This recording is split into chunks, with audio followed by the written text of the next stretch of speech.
కృష్ణరాజు గారు, అంటే ఇప్పుడు ప్రస్తుతం అంటే గణాంకాలు దాదాపుగా జాబితాలు అయితే వచ్చేసినాయి, అంటే దాదాపుగా వచ్చినాయి. అటు ఒక 14 16 రావాలి, ఇటు ఒక 10 ఏమో రావాలి అంతే.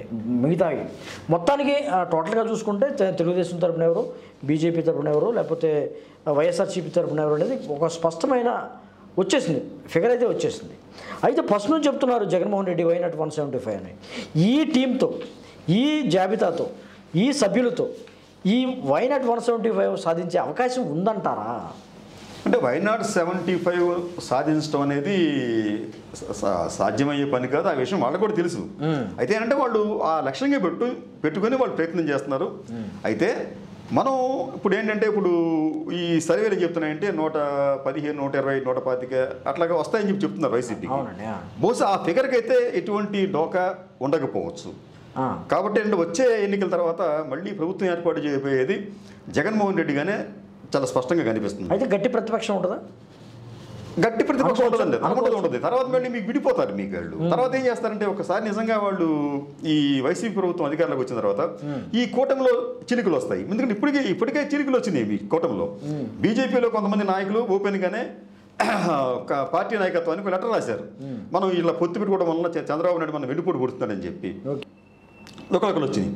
అట్లాగే మీకు పవన్ కళ్యాణ్కి సంబంధించి కూడా ఆ పార్టీ నాయకులే ఆయన బహిరంగంగానే వ్యతిరేకిస్తూ మాట్లాడుతున్నారు అక్కడ. అది కాబట్టి ఇది ఏమి ఇది ఈ కూటమి అనేది కంచుకోట కాదు, అది కూడా చాలా వీక్గా ఉన్న ఒక కూటమే. అది కూడా ముక్కలు కావటం ఖాయం ఎన్నికలైన తర్వాత.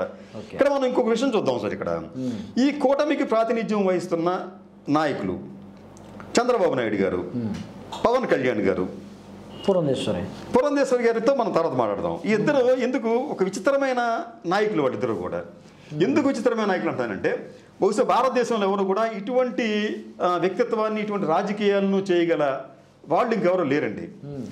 మీకు భారతదేశానికి వచ్చి ఏ ప్రజాస్వామ్య దేశమైనా కానీ ప్రపంచంలో ఒక వ్యక్తి లేదా ఒక పార్టీ ఓడిపోతే వాళ్ళు ఏం చెప్తారంటే మా పార్టీలో లోపాలు ఉంటాయి, వాటిని మేము సరి చేసుకుంటామని చెప్పి అంటారు జనరల్గా. అది కానీ చంద్రబాబు నాయుడు గారు ఏమంటాడంటే మొన్న ఎన్నికలు ఓడిపోయిన తర్వాత నా ఓటమి కారణం ఈ ప్రజలే, మీరు డబ్బులు తీసుకొని సారా తాగి లేదా మద్యం తీసుకొని ఓట్లు వేశారు, మీరు లొంగిపోయారు, మీరు ఒకనొక టైంలో నాకే తెలియదు అన్నారు.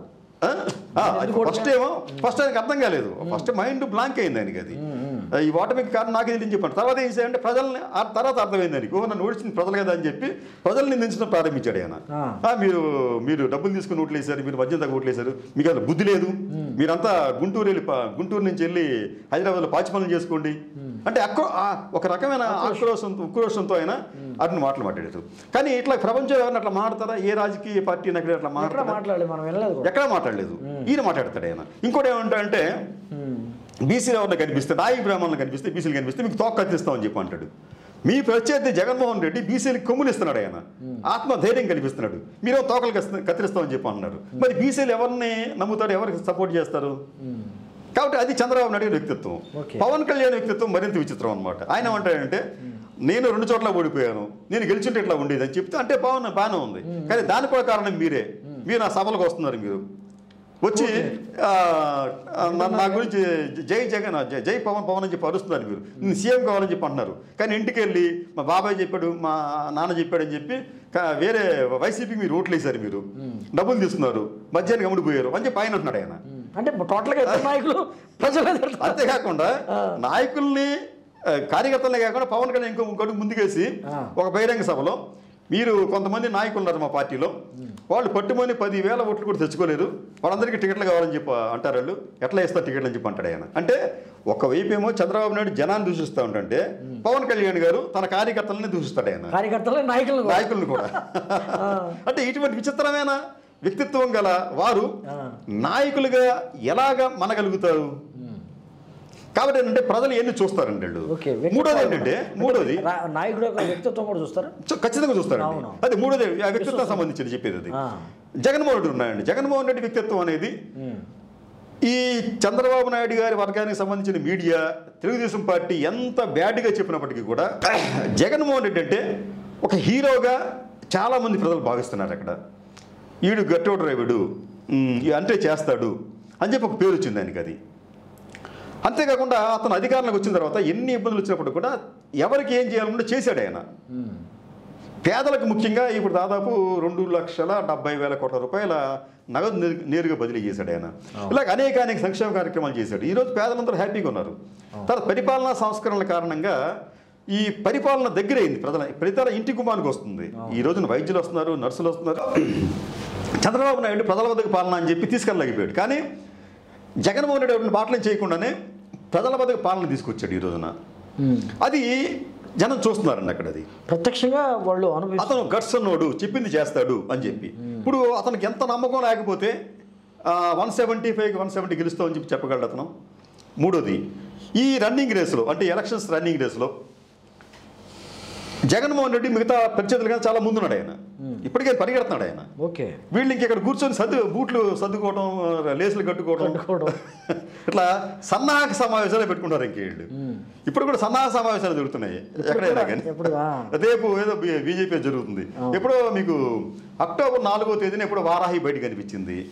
ఆ తర్వాత మరి పవన్ కళ్యాణ్ ఇప్పుడు వారాహి ఎక్కలేదు. మరి వారాహి ఎక్కని వారాహికి ఎందుకంత బిల్డప్? ఎంత నోటు చేసావు నువ్వు? ఎన్ని మీటింగ్లు పెట్టు? దాని ప్రస్తావన లేదు. ఇప్పుడు ప్రస్తావన లేదు. అది అంటే జనం ఎక్కడ నమ్ముతారు మిమ్మల్ని? మీరు కొన్ని రోజులేమో ఇక్కడ ఉంటారు, కొన్ని రోజులు చెన్నై ఉంటారు, కొన్ని రోజులు ఎక్కడ ఉంటారు మీకే తెలియదు, మాకే తెలియదు. అది ఎవరికి జనానికి తెలియదు. అది ఇట్లాగా ఒక పార్ట్ టైం పొలిటీషియన్గా మీ పవన్ కళ్యాణ్ ఉన్నాడు. చంద్రబాబు నాయుడు కూడా నిజంగా చెప్పాలంటే ఎలక్షన్స్ కాబట్టి ఇక్కడ ఉండాలి, లేకపోతే ఎక్కువగా ఆయన ఉంటుంది హైదరాబాదే, ఎక్కువగా ఇక్కడ ఉండే ఆయన. అది అంటే వీళ్ళిద్దరూ కూడా ఏంటంటే ప్రజలకు దూరం అయ్యారు. ప్రజలకు దగ్గరగా ఉన్నది వ్యక్తి ఎవరంటే జగన్మోహన్ రెడ్డి మాత్రమే. ఇది అంటే మా అలాంటి వాళ్ళు చెప్పినప్పుడు ఏంటంటే ఒక ముద్దలు పడవచ్చు, మీరేదో వైసీపీకి అనుకూలంగా మాట్లాడుతున్నారు అది అని చెప్పి అనొచ్చు. కానీ మాకు వైసీపీ అయినా, టీడీపీ అయినా, బీజేపీ అయినా ఎవరైనా ఒకటే, జరగబోయేదే చెప్తాం మేము.